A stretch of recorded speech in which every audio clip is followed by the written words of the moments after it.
Hi, I'm Kevin Rogers, and I'm the Director of Reasonable Faith in Adelaide. And tonight we're going to have David Graieg talk on why Christianity good, true to beautiful, or true. So I now hand it over to David. Thank you. Yep, thanks for having me. I'll just share the screen. Yep. So there, and I've got to just put it on the presenting. Yep, there we go. Yeah, so thanks for having me. We're looking at this topic of why Christianity is good, beautiful, and true. But before we do that, actually, I'll just give a little bit of my background. I know I spoke once with you all, but can just refresh. So yeah, I grew up in Perth. My father was a pastor, so I'm thankful for God for being born to a Christian family. But I would say that doesn't make me a Christian. And so I think God used my parents to see the truth and beauty of Jesus. In my time, I came to see, I didn't have many Christian friends, so apologetics helped me both understand my faith and also became a way to help share part of the Christian message with my friends and things like that. Today, I lecture at various places. I'm an adjunct, so I don't have a full-time position. So basically anywhere that take me, I'm happy. And so I do some things at Curtin University. This semester, nothing currently. There's a semester at Notre Dame, currently doing some things online, apologetics for the Australian College of Ministries. Yeah, so I've got a book, Resurrection Remembered. Yeah, which is, what we looked at last time. Hopefully that was interesting. It was okay. But yeah, today we want to look at sort of why Christianity is good, beautiful, and true. And so this is my take on what's a good way of presenting the Christian gospel message to people today. And to say, I think there's been a bit of shift, including a bit in myself.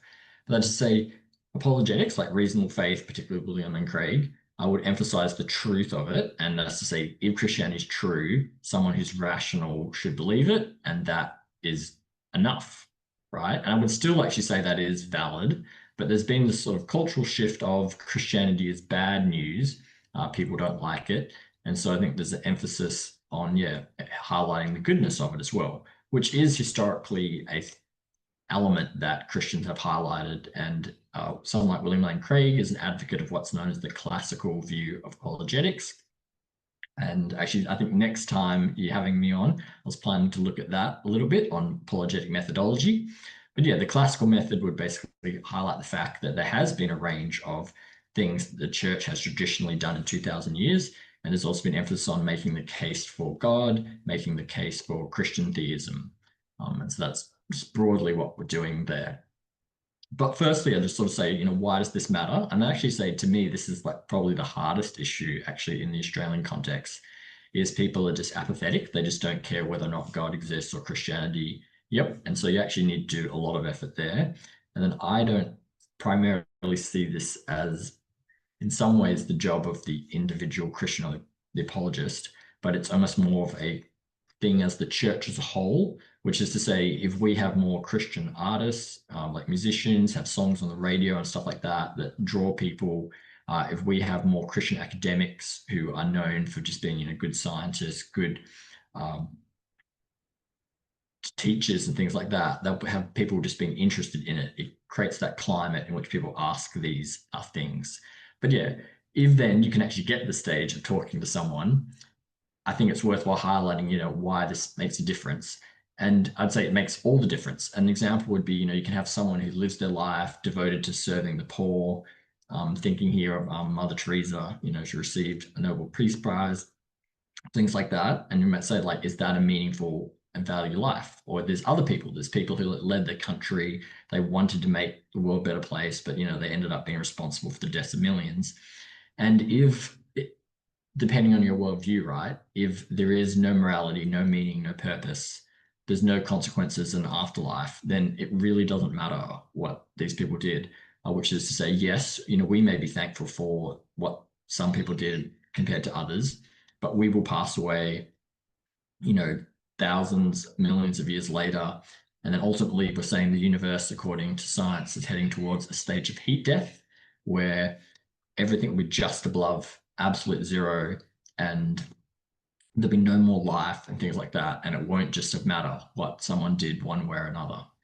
And in saying that, then it actually makes it meaningless then what you do now. Like there's just no reason to help others, teach others, be kind, not to steal, not to murder, if like that was the case.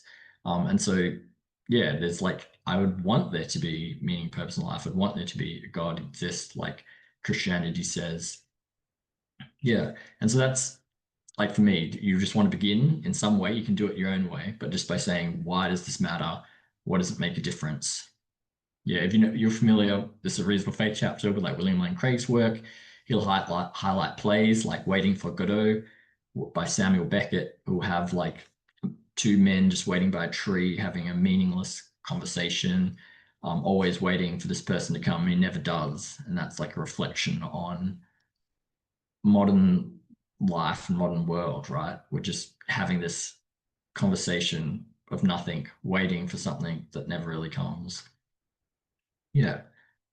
So having said that, then that's why it matters. And then I think it's really important to clarify what Christianity is, which is to say there's a whole bunch of stuff where people in the Australian culture would say, yeah, I don't really like that. And I would agree with them. I'd be like, yeah, if Christianity was just a bunch of like, don't do this, can't do this, it's like legalistic things. If it's just like go to Sunday, church, you're forced to go that, then yeah, I wouldn't be on board with that either. But I would say that's like missing. So there's different ways you can say it. In Australia, something like the 2 ways to live is a common way. But yeah, I just like to put it something like this, that Christianity is the good news, that even though we have messed up and cannot fix it ourselves, we can have a relationship with God, the greatest conceivable being, through trust in his son, Jesus Christ, who lovingly died for us and rose again, promising everlasting life in his kingdom. And just to highlight a few things there, I mean, I used the word messed up instead of sin. I'm not denying sin as such, but I'm just saying, I think often our culture just hears sin and pushes it away. And so there's just some other way of like explaining it. I think crucial to that is, I mean, many people will say, yeah, they've made mistakes, but they don't see why they can't also make up for it. So that's to say, we can't fix it ourselves. We've got a problem that's beyond us to solve, and not just in the current state. Even like hopes of science, if they're saying they could extend life and things like this, I think even if somehow biologically humans could live forever, we would be like living hell, like with problems. And so we've got problems there. Yep. And then Christianity is about that, a relationship with God. Right. And then it's not that God is this boring individual. He is the greatest conceivable being, which is to say people like celebrities and influencers, and God would just be above and beyond anything like that. He's a perfect, a maximally great being, of which he's the greatest you could possibly know. And just to say that he wants to have a relationship with you is just amazing. Yeah. But it's through trust in his son, Jesus Christ. You could definitely use the word faith there. But yeah, again, I think our culture has the idea of faith. They see it as that's like this blind thing and so the idea of saying trust is like, you sit in a chair and that requires trust because you have to know what the chair's made out of. If it's made out of wood, metal, or paper, is it a structure that could hold you?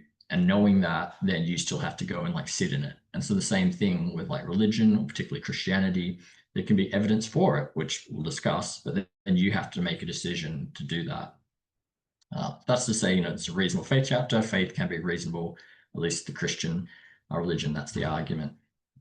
Yeah, so there's more you can say there. I guess, sorry, one other thing to highlight there is, I guess, let's say, want to emphasize that it's about this relationship with God that extends like into eternity, into his kingdom, which is to say, not only does Christianity offer a good life now, forgiveness, and be born again, like now you get to know it, but it extends beyond this life as well. For like, tragedies that happen, there's hope beyond this as well.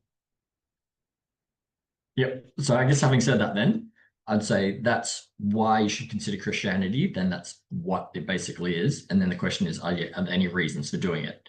And then in no particular order, I would just say 3 reasons are that Christianity is good, that it's beautiful, and that it's true. And some of this will overlap a bit. And here I'm just summarizing several different books or articles by people, one of which is Bobby Conway. He has a book called Does Christianity Still Make Sense?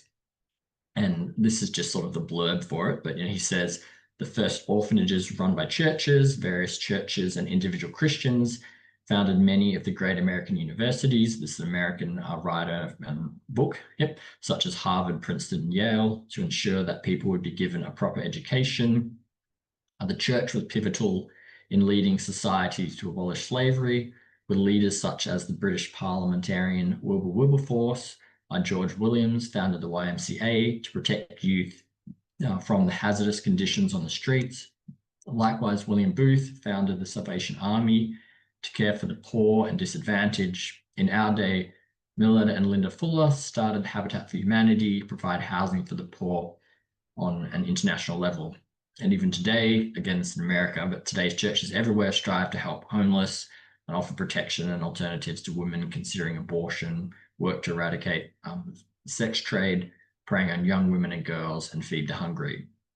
And there's so much more can be said, and you'd say that's just an assertion, that's a claim. As I guess I'm sort of cheating and saying, deferring to a book like that and go look into that. And likewise, want to highlight this other books. So here's an Australian author who thinks living in the UK.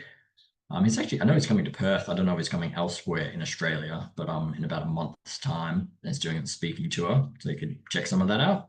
But his book is The Air We Breathe, How We All Came to Believe in Freedom, Kindness, Progress, and Equality. And it's similar, so basically this is just my summary, but argues that equality, compassion, consent, enlightenment, science, freedom, and progress are all values from the Christian worldview that have become like the air around us. This is to say people don't notice it, and they take it for granted, but it's there, and it wasn't found in other cultures, right? But these have found their grounding and foundation in Christianity. And yeah, so you might say they're just Christian authors saying that. And I'd say, yeah, you even have non-Christians are saying things as well. For instance, atheist philosopher Jürgen Habermas said Christianity has functioned for the normative self-understanding of modernity as more than just a precursor or catalyst. Egalitarian universalism, from which sprang the ideas of freedom and social solidarity, of an autonomous conduct of life and emancipation, the individual morality of conscience, human rights, and democracy, is the direct heir to the Judaic ethic of justice and the Christian ethic of love. Yeah, and I think, sorry, one more to highlight is another non-Christian author, Tom Holland, not the Spider-Man actor, and he does have a book, Dominion, which is one of the most detailed works on this subject. You should check that out, but this is just highlighting parts from a news article he wrote, which was shorter. And it says, the longer I spent immersed in the study of classical antiquity, the more alien and unsettling I came to find it. It was not just the extreme callousness that I came to find shocking, but the lack of sense that the poor or weak might have any intrinsic value. Today, even as belief in God fades across the West, the countries that were once collectively known as Christendom continue to bear the stamp of 2 millennia-old revolution that Christianity represents. Is the principal reason why, by and large, most of us who live in post-Christian societies still take for granted that it is nobler to suffer than to inflict suffering. It is why we generally assume that every human life is of equal value. In my morals and ethics, I have learned to accept that I am not Greek or Roman at all, but thoroughly and proudly Christian. So that's, sorry, some context. Here's an historian who studies ancient Greece and Rome. And from that, he's like, wow, they have different values and they're not my values. And yes, I'm an atheist, but I realize the values I hold are inherited from like Christian values. Yeah, and so I was saying, well, I think I skipped 2 slides there, but there are many other books on this. A few others is like, yeah, the Book of Made Your World, What Has Christianity Done for Us, Jesus Never Be Born, Johnson's Unimaginable. And basically in these sort of categories, it says that the effect of Christianity in the past 2,000 years, I guess to jump to number 9, is there is contrary evidence, which is say, sadly, Christians have done stuff which is bad and wrong. And that's, yeah, terrible. But one of the things is, what is the natural outworking of someone who lives consistently with it? And in general, then the argument is that Christianity has brought human rights, equality for women, protection for children. It's abolished slavery. It's brought education. It brings compassion passion through charity and hospitals and things like that. It's both been the foundation of science and advanced science. It's increased art, music, and literature and things like that. So just in many ways, Christianity is good for society. And I guess with the arts as well, there many of that's like beautiful as well. So that's some of the things. Yeah.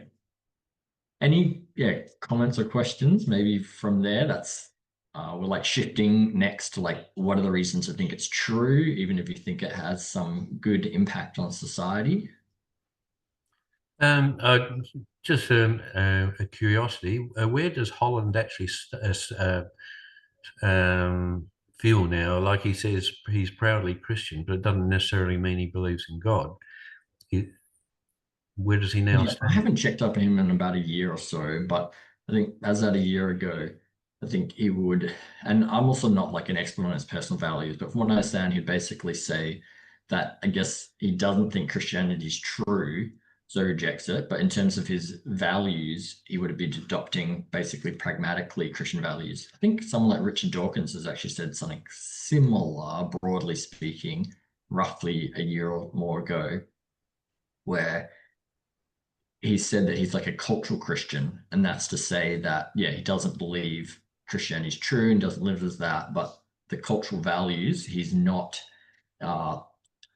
It depends on the worldviews that are around, but so in the UK, for like both Tom Holland and Richard Dawkins, like Islam would be another major factor. And actually, I can't speak for Tom Holland here, but I know for Richard Dawkins, he said if like that's an option. He's not culturally Muslim, he'd adopt Christian values. And I guess again, you would have to say, well, what are atheist values? And there's going to be different opinions on that.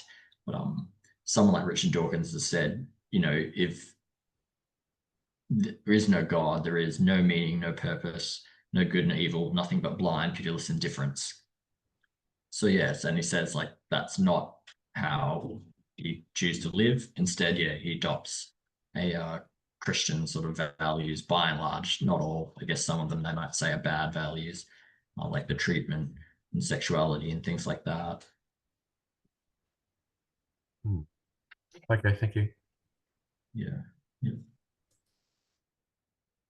So just shifting, and you can definitely come back. You can sort of think over and say, hey, now that I see your whole presentation, there's some faults that you made, so you can come back to things. But just to shift, just to say, even if Christianity is good or beautiful, why I think that it's true. And there's several things we go over. And just to sort of look at 5, of which some of those have sub-points, I'm sort of cheating. But 1 is to say there's good reasons to believe that God exists. 2, there's solid evidence for the resurrection. In some ways, I'd actually want to say they're the key ones, but 3, there's substantial support that the Bible is historically reliable. Sort of practically speaking then, and you might say, is this really true here? But say Christianity 4, that is, offers your best life now and hope forevermore. And then 5, I'd say that God's presence can be real in your life, which is actually, sorry, again, taking this from sort of William Lane Craig, this is to say, even apart from argument and evidence, someone can be rational to believe in Christianity. And we'll unpack them. So in terms of the evidence that God exists, there's 4 main arguments that have been discussed in the last 1,000 or 2 years. That is the cosmological argument. Is the cosmos or the universe a reason to think that God exists? And there's different varieties of that. There are teleological arguments from design, or is there evidence of sort of a purpose in life that may suggest that. 3, there's moral arguments. Really, a moral argument is a variety of what, if you just want to use, the other ones are called teleological and cosmological, which are Greek terms. So a moral argument is an axiological argument, axios for being Greek values, and which you can have moral values and aesthetic values. And I guess you could have an argument from beauty as well. You could parallel, but And then 4, the ontological argument, which refers to the being or nature of God. Is there something? And then I was only planning to cover 2, and just to highlight, there are other books, like 24 or so arguments for God, that lists more than 24 arguments as well. So you could have arguments from consciousness and mathematics and music and contingency and things like this.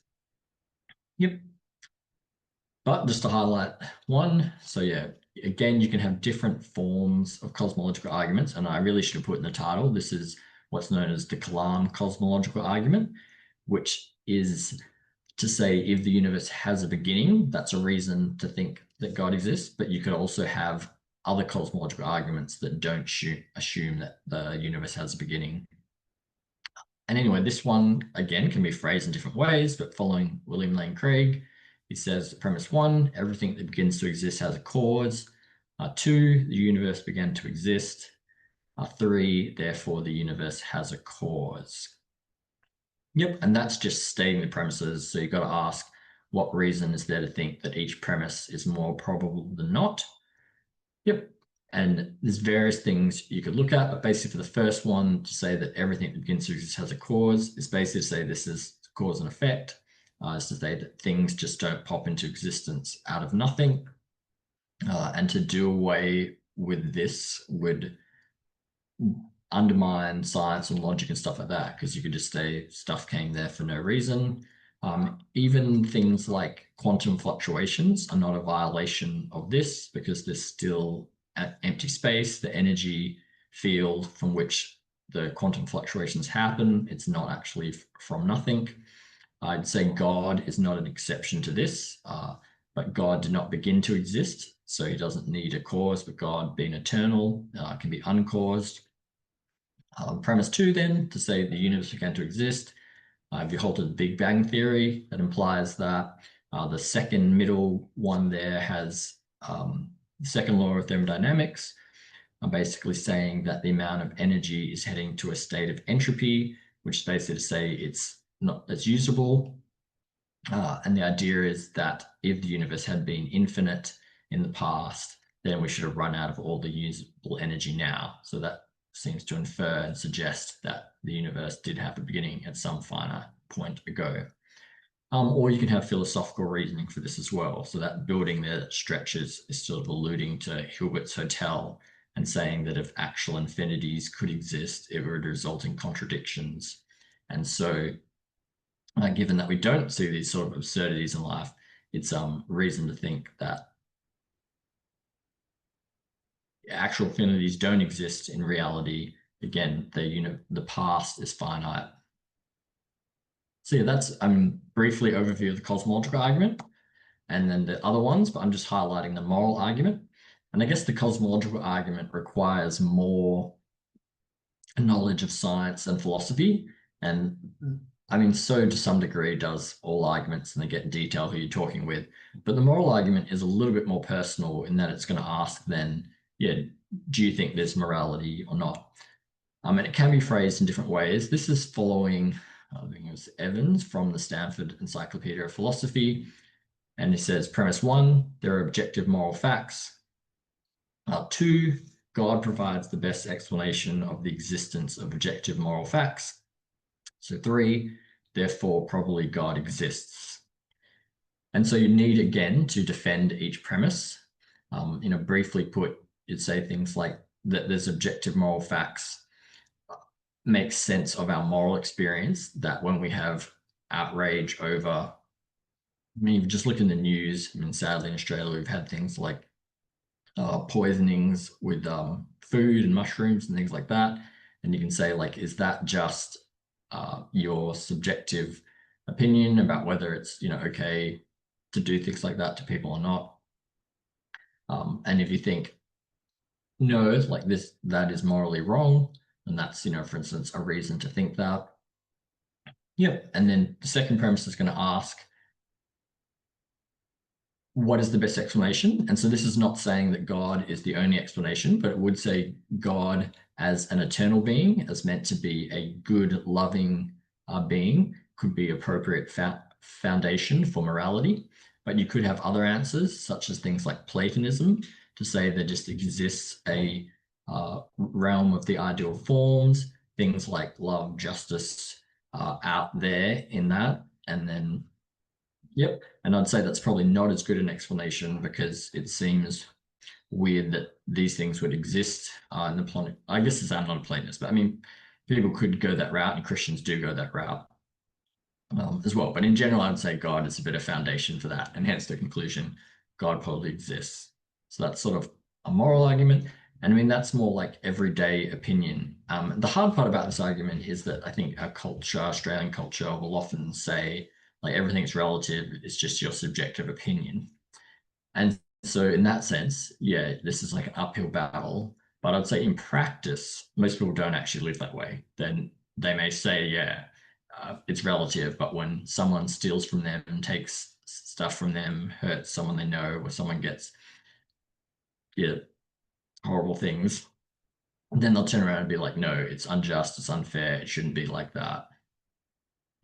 Yeah, I think it was Francis Schaeffer who, when faced with someone who said, yeah, morality is relative, held a kettle of boiling water above people's head and said, do you really believe that? I wouldn't do that, but it was one way to shock someone to the reality of objective moral facts. Yep. So there are a couple of reasons to think why God exists. But then you might say, well, what about that could be Islam or Judaism and that? So what about Christianity specifically? And so there are many things you could cover, but in particular, I'd say Jesus' resurrection is the key evidence for Christianity. And there's different ways of going about this, but in general, I'd say you do a historical study and you'd look at what is a credible source, what's reliable, and then historians will say regarding Jesus' resurrection, there seems to be at least 4 key facts that are up for discussion, but in the discussion are that Jesus died, that he was buried, the tomb was found empty, and various people believe they saw appearances of Jesus. And then having said that, and I'm just listing just some of the recent books on the topic. I'm not sure if any of you have read things like Gary Habermas's On the Resurrection. I think 3 of the 4 volumes are out. James Ware's book, The Final Triumph of God, came out earlier this year, just on 1 Corinthians 15. I think it's 496 pages. Yeah, it's a really good read. I'd encourage it and recommend it. I mean, things I brought that up, some of the things he'd highlight just from 1 Corinthians 15 is that it's written 20 odd years after Jesus' death and resurrection. It has information that could date within 2 to 5 years of the events. It should be understood in the passage of 1 Corinthians 15 that Jesus was raised bodily, that the appearances of him were bodily as well. You've got multiple eyewitnesses to this, like Paul and Peter and the 12 and things like this. And yeah, and understand the spiritual body, rightly interpreted, is not referring to some sort of immaterial, non-physical thing, but to a material, body, like a glorified body. Yeah, so that's that. But having said that, that's just sort of the data, and you have to say what's the best explanation. And I'm just borrowing here from Andrew Loke, who's also a great book on the resurrection. One of the best things about it is that he made it free online. And from this, you might say, well, one option is that, and in these options, I've sort of snuck a few things in, but one is to say that, well, it's just a later legend, a myth. And you would say, like, just I mentioned 1 Corinthians 15 there, that could be within 20 years, information within 2 to 5 years. Even with the Gospels, they're really useful and good and reliable as well. I think you'd have to make a case for that, of course, but that's perhaps in just a few decades as well. So I'd say, yeah, that first option, which wasn't even given a number, is very fringe. It doesn't make it wrong, but yeah, it doesn't have much historical evidence for it. One option there, just to say, is someone might say that the New Testament is not meant to be taken literally, and rather it's just fiction. And so say there, the general scholarly viewpoint, and we've got to look at the reasons for that, is to say that the Gospels are more likely ancient biography, or some people object to that and would still say they're looking to aim to report history. Yep. And I would actually say, well, again, 1 Corinthians can come in handy in different ways, of course. But one is that it's like a historical letter written to a church. It is not meant to be a fictional letter by almost anyone taking it that way. And then from this then, so we've got 5 other options. One is which that the disciples didn't experience anything, but they just claim they did. Yep. And the basic sort of there's many things you can go into. It's like a 200-page book, which I'm just trying to summarize a few points. But it's to say that the disciple seems to be sincere. Perhaps they were mistaken, but they don't seem to be just sort of lying to make it up. Like a conspiracy doesn't fit this basic evidence. Second one is to say all the experiences of Jesus were intramental. And there's different varieties of this. One is to say it's hallucination. Another states a vision.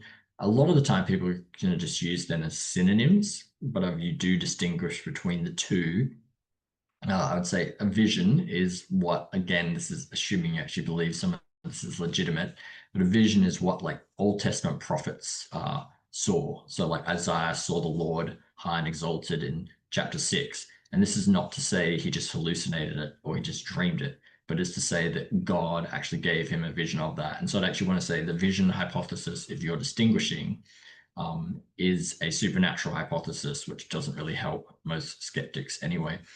But so particularly just to emphasize the hallucination one, this is to say it's some sort of sensory experience that doesn't correspond to events in reality. Yeah, and the basic problem with this, it depends on the historical facts you think are there, but one would be if you did grant the empty tomb, which I have to admit is probably one of the weaker, the harder ones to make the case for, but I still think there's good enough reasons to accept it. It's even if people had a hallucination, they would have gone to the tomb and basically woken up from their hallucination, so to speak. But yeah. There's other problems that as well, which is say there were group appearances and hallucinations don't account for that. Yeah. A third option is to say the disciples experienced something and it was extramental, so it's outside of their head, but it wasn't actually Jesus. It's like a mistaken identity. And the basic problem with this is that you could have just clarified it, and these are people who'd lived with him, including family members like James, but also the disciples spent years with him, and so the idea that they would have just confused it, or it seems to assume that they must have seen him from a distance, but the accounts of this state in like the Gospels that they saw him being close enough to touch him, so it's really unlikely that they're mistaken someone who'd been crucified and see this marks in his side and his hands and things like that. The fourth option is to say that the disciples saw something, it was extramental, it was Jesus, but he didn't actually die. He just sort of swooned or fainted on the cross.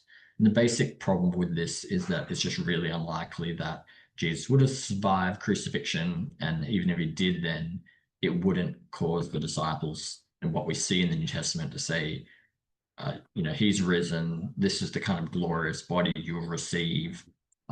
Death has been conquered. Instead, they'll just be like, we need to get you to a hospital. Like, it's just amazing. Like, let's just forget this whole Messiah thing.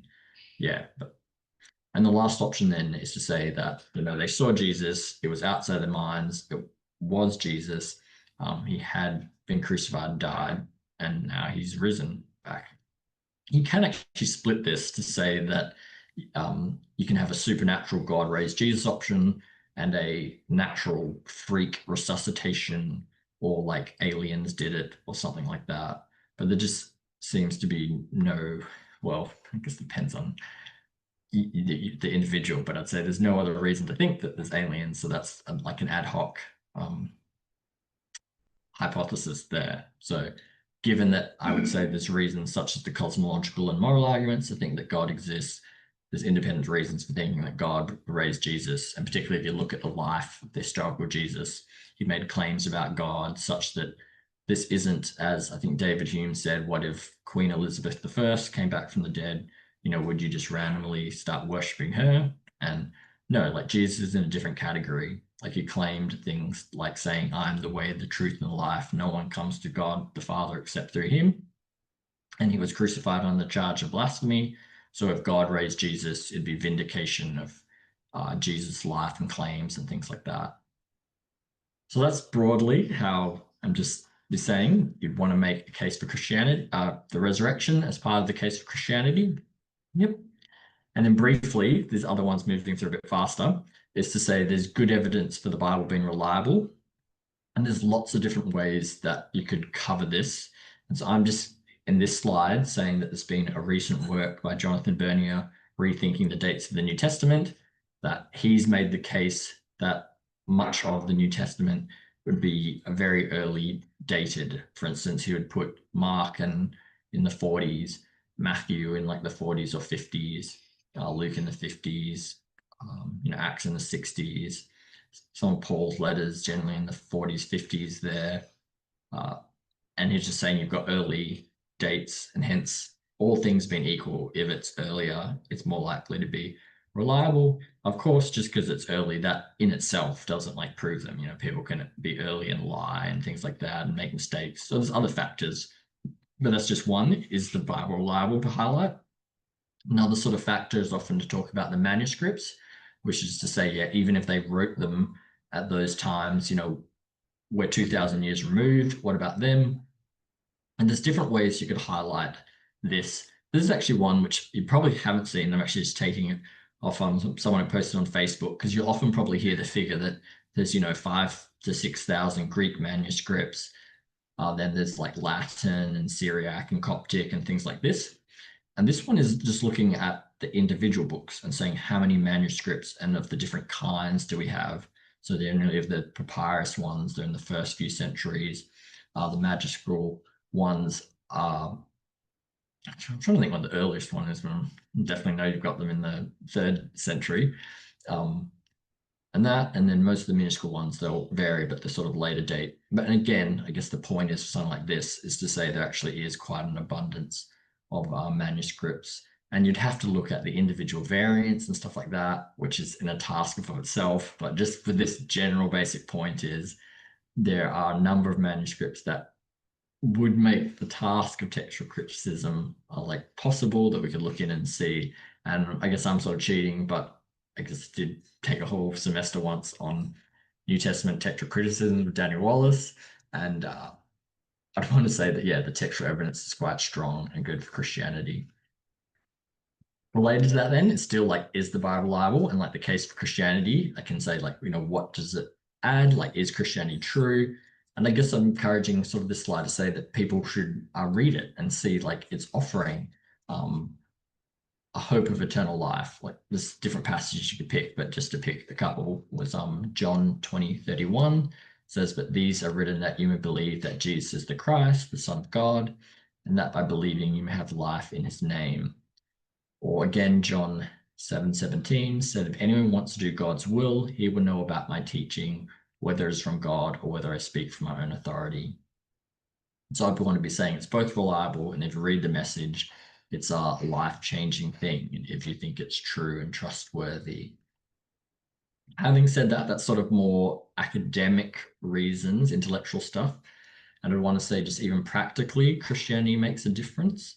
This is the promise of abundant life now and forever. As I highlighted before, the idea is Christianity is offering a relationship with Jesus, who's the maximally perfect being. He's like the greatest person you could have a relationship with.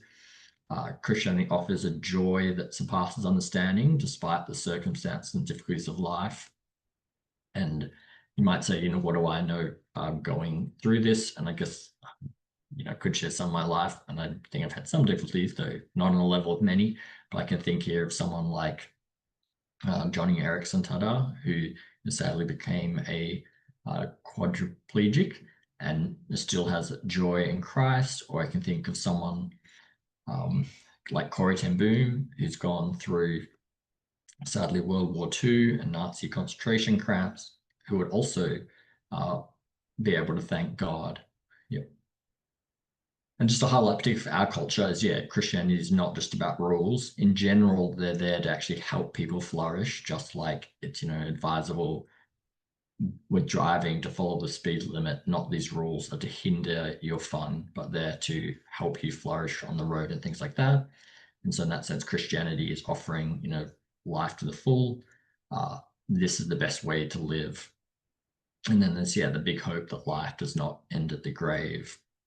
I guess, sadly, but this week there's been like the floods in Texas, and like many people, including like a Christian girls' summer camp, many people died, and that's there. There's hope beyond the grave as well. Yep, and I think this is the final point.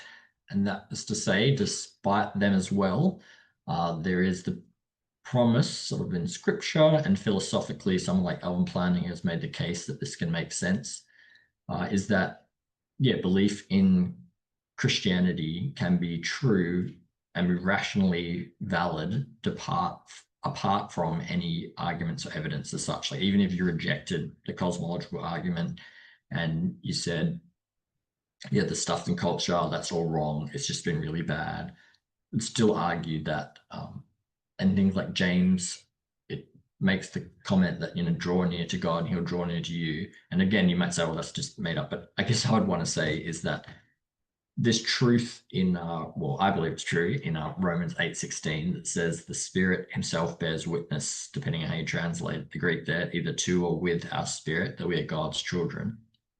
I would say that's truth that Christians know is true perhaps before they read it in the Bible, which is to say they've come to know that, yes, I have a relationship with God.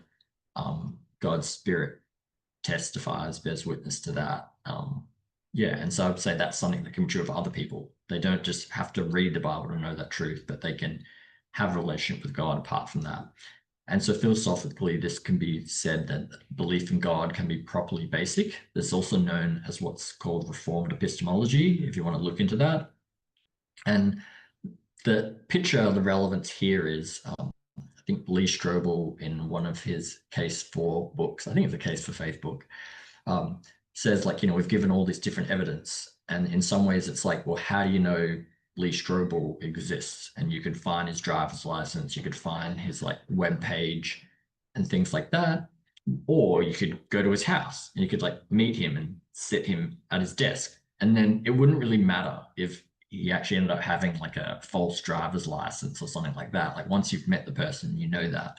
And so this saying too, you can reach out to God and pray to God, and you can come to have a relationship and know it's true apart from cosmological, theological arguments and things like that. I know this has to be unpacked a bit more, and probably one of the better sources that does that is Alvin Plantinger's Knowledge and Christian Belief, if that interests you. But in summary then, so what I've tried to argue is that Christianity is true, it's good, and it's beautiful.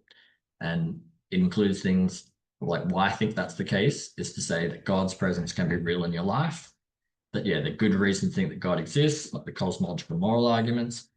There's evidence for Jesus' resurrection. Christianity has changed the world for the better and had all these cultural impacts, and that Christianity offers eternity with the beautiful one.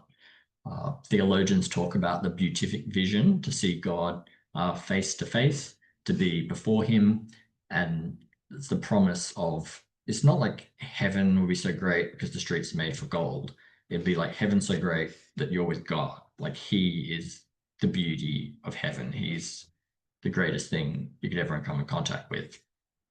And I think many of us are Christians here, so I'd say the response should be then, if someone who comes to believe this is, if you go to church, you encourage in your faith, you pray to God, you read your Bible to help this, and you should share with other people that you were like a blind beggar that found some bread, and share with others. And just this is the last slide other than questions, and to say that there's many resources you could get, but one I found useful handing to non-Christians is something like the book by Rebecca McLaughlin, Confronting Christianity. It was I think the only book that TED Talks recommended the year that it came out. The only Christian book, sorry, that TED Talks recommended the year it came out. John Dixon's Undeception podcast is generally pretty good and appropriate for non-Christians to check out.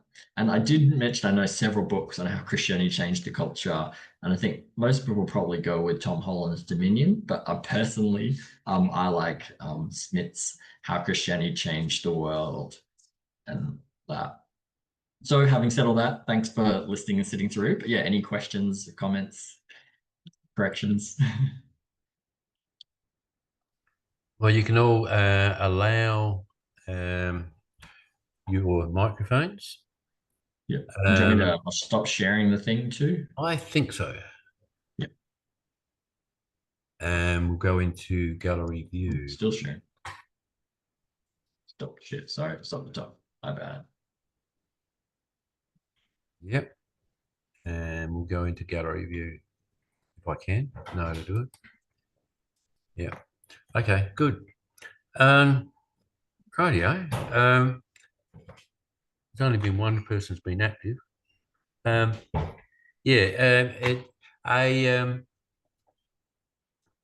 view that you often hear, probably from lay people rather than experts, is to say, "Oh, the New Testament is just completely made up." So Yeah, got you. yeah, it's contrived, and but for people in the know, that's not really a realistic option. But yeah, anyway, your comment on that? Yeah, there's lots of probably good ways you could respond to this. In general, I always want to let people have their own burden of proof. So I'd be like, why do you think that?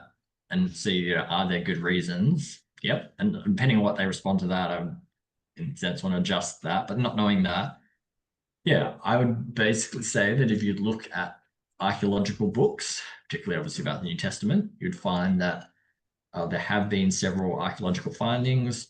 Okay, seeing as I make that claim. I could think both in the Old Testament with like Hezekiah's tunnel, they found that.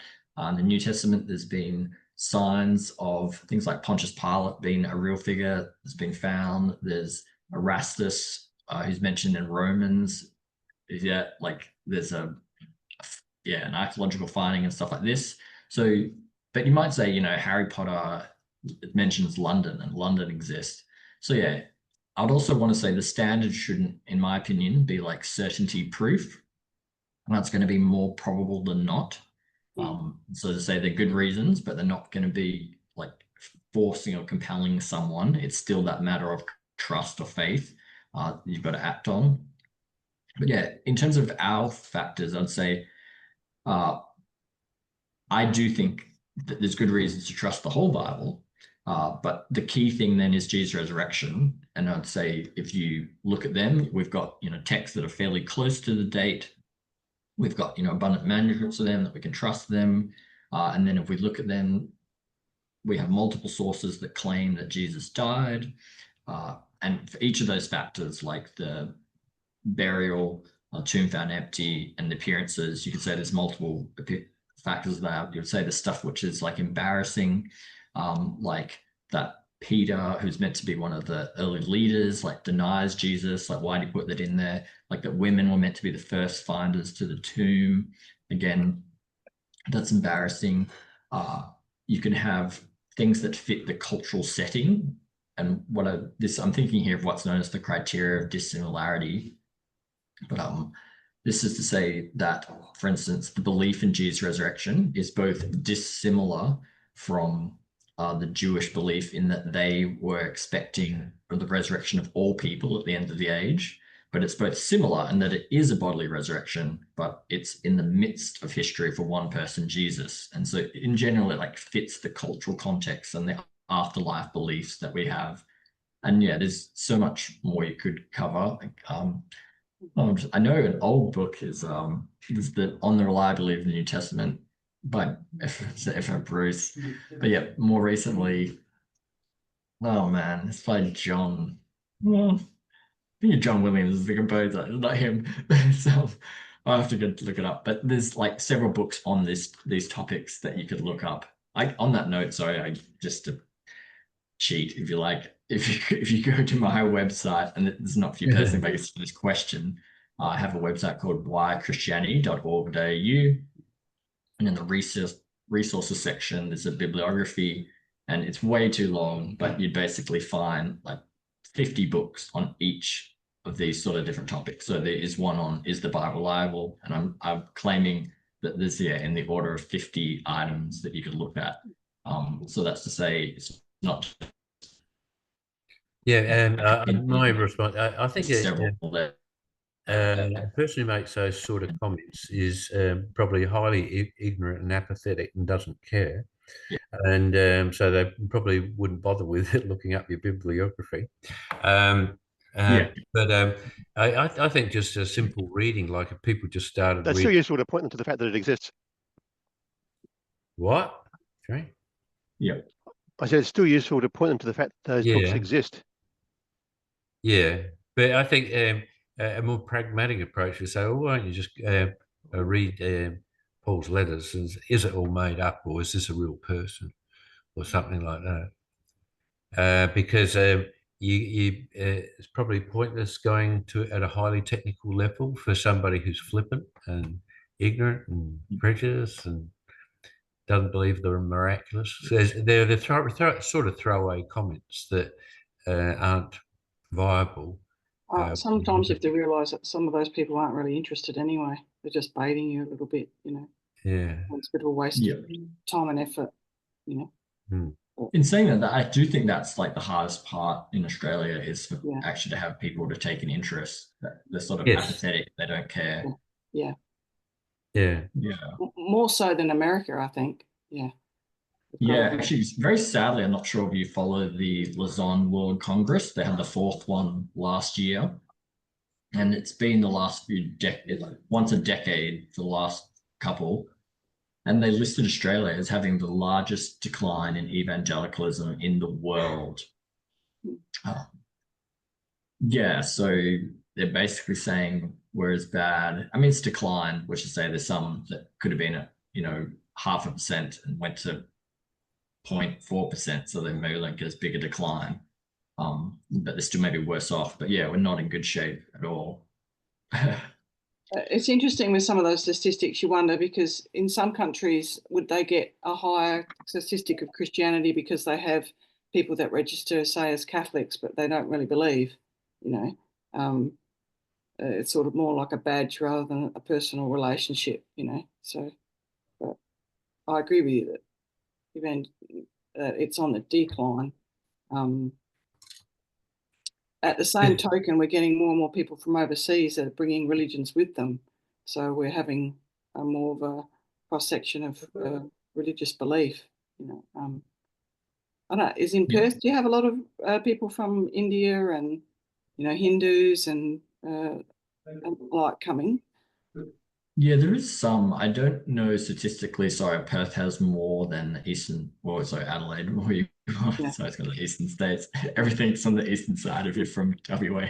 You would suspect so, right? Because Perth is closer to India and Asia have that. Also, I guess Perth is not super popular, so I think a lot of people would want to go to Sydney and Melbourne. Yeah. By the way, I did check my own bibliography. It was Peter J. Williams. I don't know what J stands for. Maybe it's John. But his book, Can We Trust the Gospels, is a great recent book. Now you talked about the witness of the Spirit. Like, what does that actually mean to you? How do you experience that? Yep.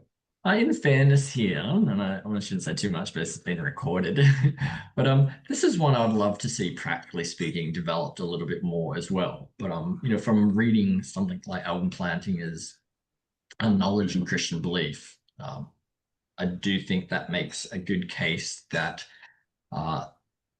you can say, for various reasons, that I think belief in God and the great truths of the gospel, as he says, which is stuff like, I have been reconciled to God through the death of his risen son, Jesus. You can say those things are probably basic beliefs, which is to say they're warranted and rational apart from other arguments, evidence. And it'd just be like saying that, I'm trying to think right now, I guess if you're looking at the computer screen, I assume that you are being appeared to redly, in the sense that you should just naturally form the belief that redness is appearing to you looking at my jacket. And so there should be certain circumstances in which you just come to form the belief God exists. And I mean, if you're looking at my jacket and you said, I'm appeared to greenly, I'd say that there's some sort of malfunction happening there. So just like there could be certain circumstances in which you say, I just think God exists. And it may be like, why, or that's not. But yeah, maybe upon reading the scripture, hearing a sermon, the witness of his Spirit, even the birth of a child, seeing a sunset, you just naturally come to form the belief that God exists. Yeah, but in terms of the experience of the Spirit, I don't think he means so much that you hear an audible voice or that you have a dream in which you feel it was God speaking to you. It could include them, but it's not only limited to them. as such. So Yeah, I think it's a lot simpler than that. I think it just I read the Bible and I read it often. It's my preferred book because I want to read it, not because it's my duty. But it just has the ring of truth to it once you actually start reading it, and it makes sense and feels true. And I'd say it's pretty common sort of experience. yeah, got you. I'm happy to defer for you on these type of things. Yeah, I guess in saying that is we still want to be able to give the reasons. And some people say, well, I read it, I don't feel that. And so perhaps I think along something Alvin Planker here would say that particularly what you're alluding to, Kevin, is the Spirit is speaking to you through your reading of the scriptures there. And that's helping you come to see the truth of it and to have that relationship with him. Yeah. Am I an orphan or do other people feel the same? I feel the same, but just the same way while looking at the stars at night or in the beauty in creation, I also can feel that witness as well. So, yeah. Yeah, well, I think the laws of physics are amazing. Yeah. You just look at them and you think, wow, I'm glad it's like that. Otherwise, the whole thing wouldn't work. Mm. And so it seems to me stunning. Yeah, but how do they know that Paul had been converted? Somebody said, "Behold, he prayeth," but I'd say for the modern person, how do you know they start reading the Bible? Are fascinated by it, and they want to kind of proceed in it, whereas other people don't pick it up or look at it. Yeah, there have been lots of people over the years who have read the Bible and been transformed just by reading it. Yeah. But I read a quote last year from somebody who said that if you're thinking of becoming an atheist, read the Bible. That will turn you atheist quicker than anything else. No. Oh, I'd say perform an experiment, go and do it and see what happens. I assume he probably did. So I dare say he came with a very biased ideas beforehand. But the stories I have heard mostly are people who have been transformed in the other direction from reading the Bible. Yeah. Yeah. Yeah. Thank you, Brian. I love that point. The book which I suggested on Has Christianity Changed the World by Smith, the first chapter is not just, what has the culture done in terms of slavery and life and the value of women in education. The first chapter is that lives have been changed. Yep. Yeah. And I think that's a really good point. Let's see. Would there be other cultures in the world where that moral sense has led to people looking after the poor? Or I know, for example, some Islamic or Muslim people would say that they have that type of those types of traditions in their culture as well. Yeah. Would we? I suppose I'm trying to say, can Christianity say that we've got the the right to say that the moral influence really came from Christianity, or I don't think we can. Like in some ways, like Tom Hollands did. Did he? Yeah. Yeah.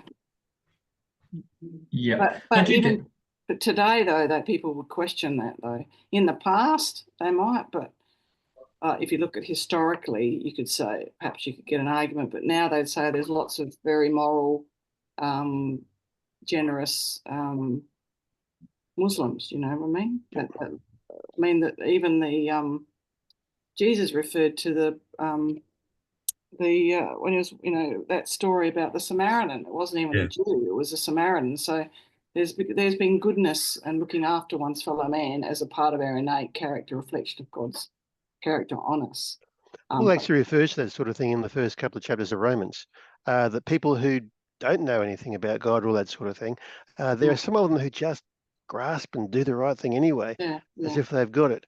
But they seem to be more the exception rather than the rule. Yeah, true. Yeah. One event that occurred whilst on a plane, I had my earpods and I dropped one I went hunting on the floor in the plain, trying to find my earpod. And then this Muslim woman across from me came down on the floor and used a camera to light it up and help me to find my earpod. And so she was lovely. That's right. And so that kind of made me consider where my attitude towards Muslims affected it. But with what convinces people, like Jesus says, by this shall all men know that you are my disciples if you love one another. And I actually think that sort of moral impact strikes a chord with people more than all the arguments in the world. True. When they actually see Christians caring for one another, and it kind of wakes people up. I know we've often hosted people in our home, and I know that that gets noticed by my neighbours. And that has more impact on them than anything I might do in apologetics. Good point. Just agree with what's been said. Just to briefly add, Bronwyn, with morality and Christianity, I don't think you have to argue that Christians are like better than other religious people. In fact, you could actually argue that Christians, in theory, are worse. But becoming a Christian has made us better. But you could say that, you know, some Muslims and Buddhists are superior to us, period. But the moral argument is about moral ontology, the sort of basis, foundation, or grounding for morality. And it basically says without God, there's just no categories of good and evil, right and wrong in the first place, so that we would live in a non-moral world without God. But then, given that God exists, there's a moral foundation. Doesn't necessarily mean that Christians are better people. I guess, as Kevin's shared with stuff like John 17, that all people should know Christians by their love. Hopefully we are doing better, but we could actually end up being worse. So maybe that's sometimes why we see our need for Jesus, and hopefully it makes us a better person. We could use the current examples, like you mentioned, the mushroom case, as a springboard to discussions about this around the kitchen table. You know, like, who cares if she killed her in-laws? Does it really matter? You know, survival of the fittest. That's right. You know, it does highlight a point, doesn't it? But like the loving one another, that's the good and the beautiful, isn't it? Yeah. If I can ask you all a question, is that have you sort of seen change the way how you want to do apologetics in a recent time? And I guess my presentation is arguing that there should be a bit more emphasis on the good and the beautiful side, not just apologetics is known for the truth. Yeah, I think that's a good point, because all your examples, David, we're pretty familiar with as Christians. The problem is a lot of people out there aren't so conscious of it, and they're very quick. In summary, I would say the two responses I've found over my many decades as a Christian is people fall into the argument why God isn't important to them. One is the hypocrisy of Christians, and they've all got examples of that, offensive things that are said and done, and at any level in any country they've got examples. And the other one, and this is a very critical one, of course, is why does God allow suffering? That comes up so many times when I get into discussions with people. Why does he allow cancer? Why does he allow floods in Christian camps? You know, these sorts of questions that comes up a lot. So the challenge for our apologetics is we've got to not only do what you're doing, which is giving all the good points, but we also have to explain in a fallen world that these things happen and they're all there because of a consequence, but it's not the end of the story. And I think that's the thing we got to work at, is developing the argument. It's not the end of the story that you get cancer. It's not the end of the story when people die. And I like your points about the resurrection. It's a very pivotal thing for us to emphasize. Yeah. Yeah. Yeah, thanks. Actually, I know John Dixon, who growing up, saw him as the main apologist in Australia. I said, no, he doesn't like the term apologetics because he sees it as like cheap, popular stuff. But and he's moved to the US. He's actually back in Australia, I think, for a tour on his first hymn movie. I know he likes using, which I think is a really good illustration about sort of the Christians are hypocrites issue. And that is, I think he did it in his For the Love of God documentary, where he like sits and plays on the cello, like some Beethoven or Mozart's, I forget which song it is, symphony. He does it pretty Bach. Thank you. Yeah, and he plays it badly.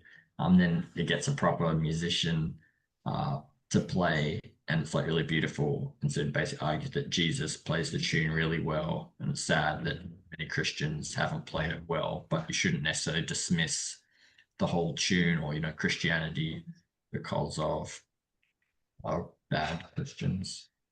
Mm. Yeah, it's come to my attention a lot lately that you go through the New Testament and Paul encourages believers to be blameless, without fault. So it's definitely not saying that we're justified by it, but that is an apologetic in itself. Yeah. Mm. Yeah. So the main apologetic thrust comes from Christian behaviour. Yep. Yeah, very challenging. Yeah.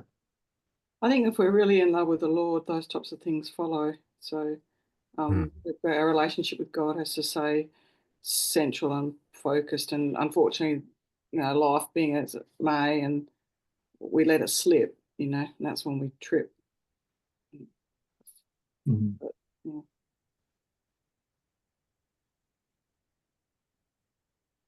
I was also interested in your comment about Australia and the figures showing the dropping off factor. And all of us would have heard all sorts of reasons why people don't go to church anymore who once did. In the research side, have they put it more into categories where big percentage, you know, Bible's not true, or the big percentage is church is boring, or young people say it's not connected to our lifestyle, all that sort of stuff? Is there much in that area being done? What are the causes? In Australia? Yeah. So there's the Faith and Belief report from McCringle, which is roughly, off the top of my head, 7 years old. And that there's been other ones, but I found the other ones haven't given the reasons as much as this one did. So yeah, it's 2017. But yeah, so I just Googled it, bringing it up right now. But yeah, that one listed some of the reasons are, unfortunately, it's like 50 pages long, just trying to find the right page. But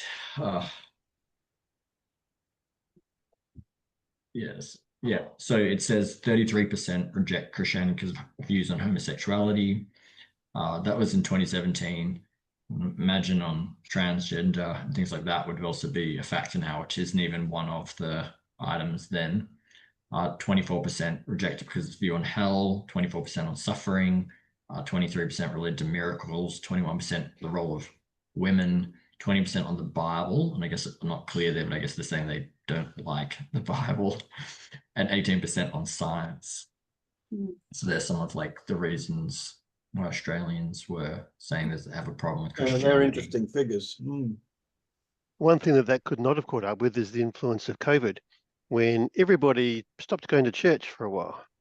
And then a lot of people decided, well, I don't need to go to church. I can just stay home and watch it on TV if I want to, or whatever else. You don't have to go to church to be a Christian. Yeah. Yeah. We also got generations of unchurched people now, where kids growing up in Australia today have had no influence of church. 50 years ago, it was very normal for people to hang out at a youth group or having events at the church fete, or it was very normal. Colleagues that funerals that I've been to, that been passed away in their 60s and 70s or 80s have had an influence of Christianity in their early adulthood. While today, it's just the opposite. We've got generations of kids in the last 20 years that have had no church influence at all. They wouldn't even know about God. They don't even talk about God. In secular schools where I teach in, God's not mentioned, or studied. Yeah. So interesting times. Yeah. Yeah, that's a really good point, and I didn't necessarily do the best job of it, but that was actually where I think like my secondish slide was on what is Christianity, and I think it's important to make clear and make a good vision of that, because either they're not aware, or if they are, they often have like caricatures and be like, yeah, I wouldn't like that version of Christianity myself either, but that's not what I hold to. Yeah. And even those kids growing up in the Catholic system, I love lots of Catholics, don't get me wrong. I've got a lot of admiration for many Catholics, but when I talk to students that are coming out of school about, what they thought of their religious teachings or subjects, it's like, I don't really liked it. I didn't enjoy it, or, it's got no relevance or meaning. You think, well, what are they doing wrong? They're seriously stuffed up, when they employed non-Christian teachers. And yeah, it's a bit scary, really, because it just adds to the animosity towards Christianity, sort of festering away, because they actually don't understand what the gospel means. The grace element is really missing. It's all about judgment, and rules. So I don't know. As Christians today, we've got to really push the fact that we're all lost without grace. That's what it's all about. But Yeah, are the major causes that the church is doing a bad job, or are they just unavoidable cultural influences? Yeah. Do you even all have thoughts on, like, for you all in Adelaide, like, how you can, like, how many churches do any degree of training in apologetics, and how you can be more impacting? Like, I think what you're doing is great, but question is how to train up a whole new generation as well. How to get people even interested in the first place. Yeah. In or evangelical Pentecostal circles that I move in, there's very few people that even know it exists, and it just sucks, because I think the historicity of Christianity is one thing that we miss in evangelical circles. It's like we need a happy medium and the balance. Apologetics is great because it shows that the foundation of Christianity is not just built on hype. There's more to it, and that's what got me into it, was that there's some real genuine historical evidence about that makes Christianity true. And for someone who was Christian for like 50 years, I never really heard that before. It's really interesting. Yeah. You think that? I think that. A lot of people don't. No, that's right, Brian. Yeah, it's like, when I mention it in my home fellowship, apologetics, like, what's that? What does that mean? Or, anyway, it's interesting. Yeah. At my church, virtually all the church knows what I do in apologetics. And when I speak, and I might speak on an apologetic topic, and they're really interested, but I can't get any to come along and listen. come along to the because they just kind of sit in on the church program. And my minister is supportive of what I do, but quite often I think ministers are so obsessed with their own church program that they tend to ignore anything that happens outside of it. Mm. Mm. What about you, David? What's Perth like? Yeah, I don't have great ideas either. I guess I've been trying to teach apologetics in Bible colleges. I guess I feel like my skill as someone who's got a PhD. Yeah. And yeah, it's not that many offer it. That's to say that not many pastors are trained in it. Yeah. And yeah, overflowing the churches. And for those who do offer it, what sort of take-up do you get of students actually wanting to come to pay attention? Yeah, and I guess I've tried, if you're doing it through these reasonable faith chapters, I find generally people are reluctant to come to like your meeting. So I've been taking a shift in a sense with the Perth chapter, and in a sense we're trying to bring it to them, sort of talk to churches and Good. Yeah, do a 1 or 4 week sort of training thing. Yeah. And I find that's better. You've really got to get them to agree first. Do you get any ongoing results from that? Like you might train people, what happens after that?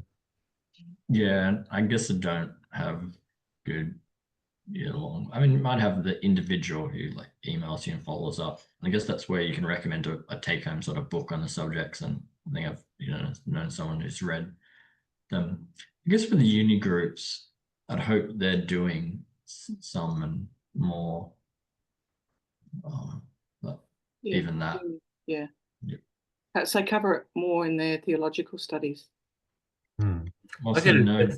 If I get the impression that if you kind of do a course like that, they'll say, "Oh, that was nice," then you move on to something else and forget it. Yeah. Yeah. In that sense, don't give up. We're doing what we can, and I'm grateful for what you're doing. And I know you have views on your website, YouTube, for that as well. So that's good, reaching people. And they have, I guess, just actually, I mean, there is a shift in the sense, the whole global thing, and someone like Wes Huff in the last 12 months been on things like Joe Rogan, has had millions of views and impact, and that's really good. I guess again, there's a lot of good news happening in North America, but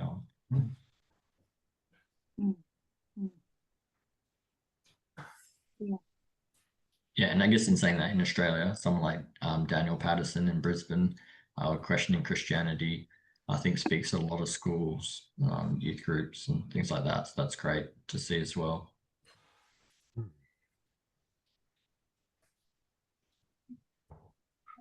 One of my questions is this question of interest. Being an old fella, I was very involved in the Graduates Fellowship at back in the 60s, early 70s. And back then we had 200 graduates from the AFES student side. And we subdivided the group into interest groups, the medical group, the research scientists, the teachers, the psychologists. And each group had the brief of trying to raise the issues, get good speakers, get good apologetics. There was a journal called Interchange that was put out where, leading lights were meant to give biblical views, etc. And that sort of hummed quite a bit in that era. But what I think has happened now is there hasn't been that cohesion happening. What happens now is if you're interested in a particular area, you go on YouTube and you can watch a speaker from anywhere in the world. You don't have to be confined to the Adelaide scene and who can give input. You can hear an American, you can hear someone in Singapore, like it's become thing. I'm involved with the Creation Ministry as well as this group, and I'm amazed at how many hits there are now on all the material that's put out by CMI. A lot of material out there, a lot of questions, very interactive. What I'm saying is I think the shift now is a dispersal of apologetics. It's not a cohesive thing that we had many decades ago. So whether that's effective or not, I don't know, but it's my observation. Yeah, no, that's a good point. I'm involved in a few Bible colleges and universities, and yeah, there's definitely that online shift and just larger in education. I know nowadays you can get, like, you know, the great courses online. Like there's masterclass, and you can do all this online learning. I think there's tends to have been that they've both been realities in that, yes, like I think I've heard, like, when they invented the radio, they said, like, you know, you won't need classroom teachers anymore because people could just, you get one person talking on radio and teach everyone. And while that is true in some ways, but, you know, you're still like having that 30-person class and that personal teaching, you know, persists. So I don't know, you sort of need both. Yeah. You mentioned that podcast with John Dixon. I've been listening to that and a few other interesting ones as well. And that sort of thing is getting surprising uptake around the world these days. Yep.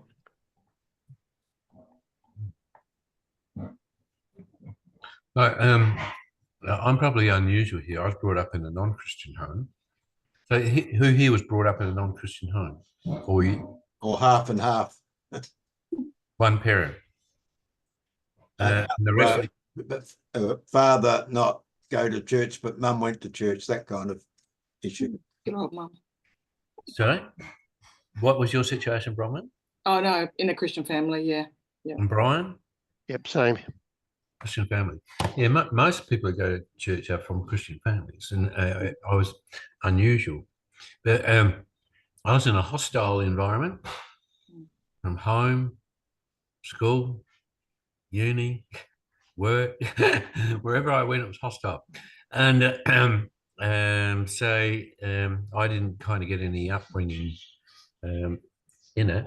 But to me, the essential issue, as soon as I became a Christian, was it true? Yeah. And so I had that interest in objective apologetics right from the beginning of my Christian experience. And and I had in the back of my mind, all I have to do is show that Christianity is true, and then other people would believe. But that's just a reflection on my experience, but not on reality. It's because that's not the case.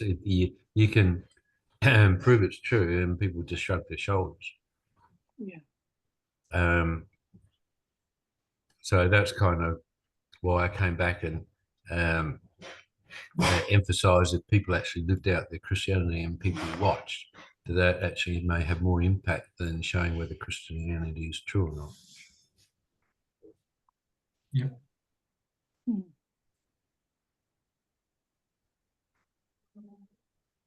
All aspects are involved for everybody. It's just different proportions of different things affect different people in different ways. Yeah, I guess you should just listen and find where people are at and decide on how you address them. Yeah.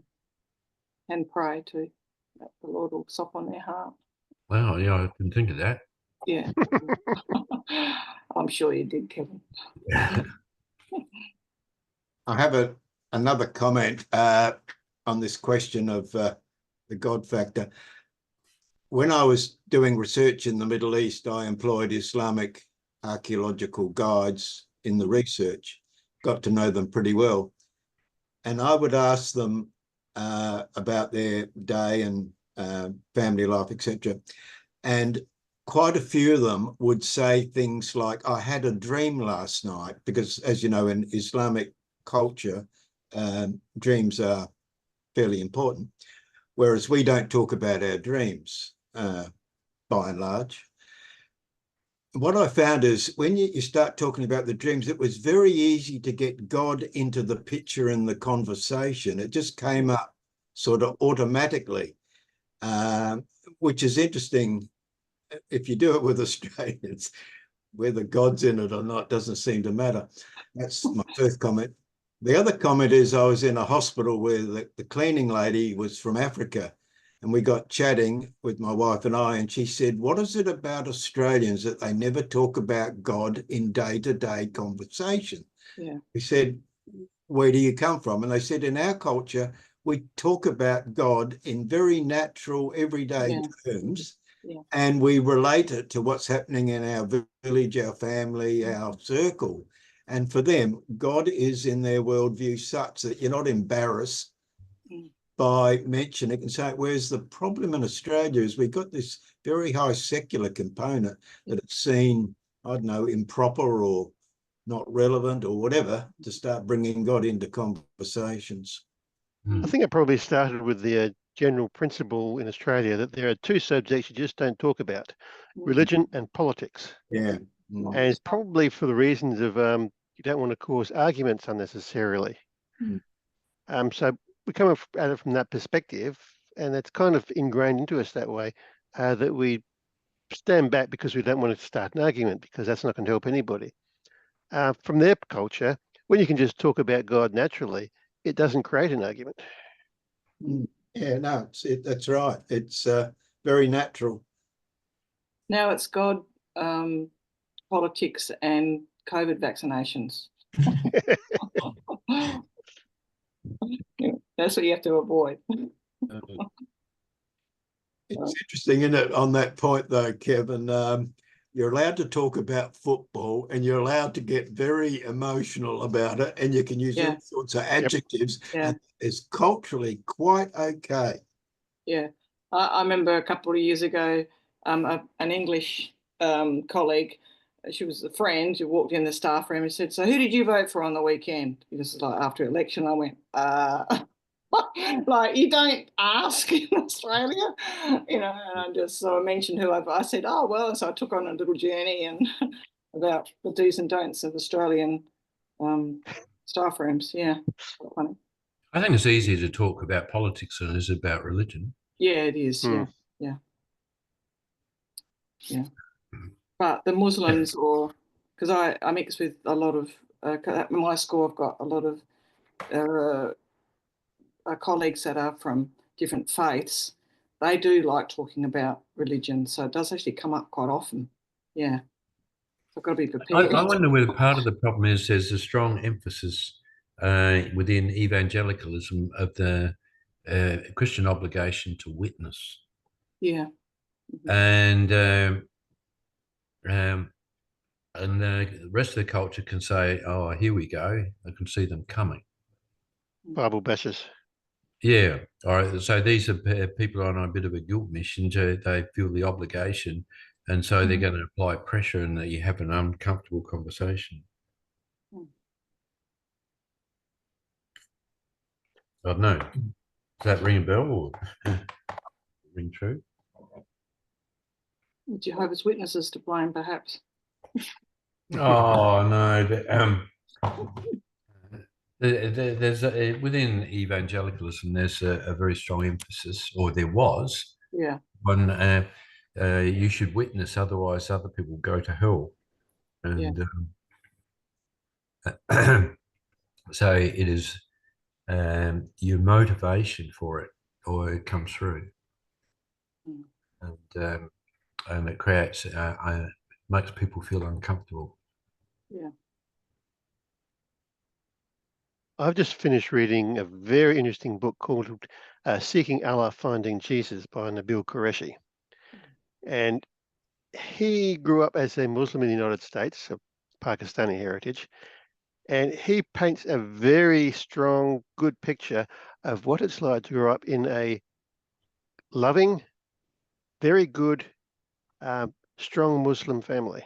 Yeah. Where Islam was central to everything they did. It was very important to them. But they lived very good lives. They were very good people, and they were very committed to their Islam. And he somehow or other found a best friend in high school who just happened to be a Christian. And the arguments backwards and forwards and the discussions that they had really made it interesting in his life. And it took many years for him to actually decide to become a Christian, because he was just so convinced of the truth of Islam. But it's well worth a read if you haven't read it. Yeah. Yeah, definitely. His story is amazing. And a comment Yeah. is his friend was David Wood, who is Yes. one of the American YouTube apologists. He's like fearless. And I remember in the book, he talks about how Nabil Qureshi got his dad to talk to someone, and David Wood brought in a friend to dialogue, and that friend was Mike Licona as well. So yeah, just had some major influences in his life.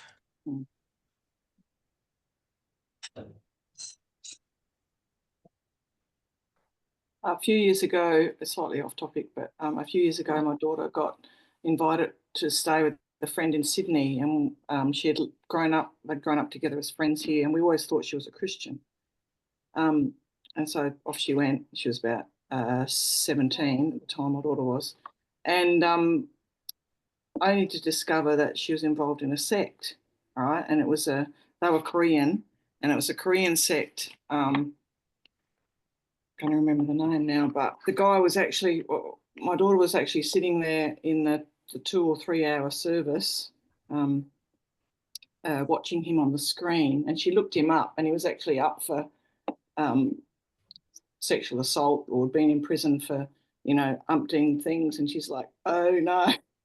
But she got challenged by some of the people in the congregation at different times.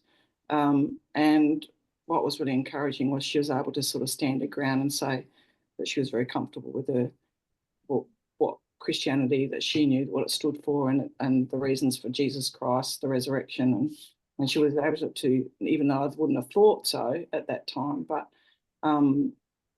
pick up on where their faults were, so she's still got a relationship with that girl, which is great, but it was a bit scary at different points where they're trying to take her into a room and convert her, that type of stuff. And she was able to lovingly reassure them that she didn't need to be. But yeah, some other people would have run away, and come home, but she didn't. She was able to maintain the relationship, but very weird, yeah. I think though that group have been in trouble for preaching on campuses and stuff. Yeah. It's pretty full on stuff. Yeah, they actually said that Moses was the same as Jesus, and that their prophet was, a healer and everything, and that. Yeah. Anyway, it was all warped. Their whole doctrine. Yeah, but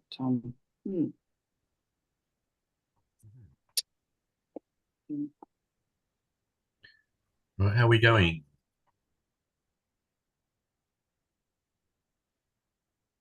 I think might close recording in a minute. So thank you very much for doing the presentation. Where are your mates? Yeah, I don't know, Dave. I guess they had stuff. I don't know. So I mentioned actually John Dixon. So I know he's come to Australia. The Perth event is tonight, so they might have gone for that. Oh, right, okay. Because okay. I was still referring to David and Declan.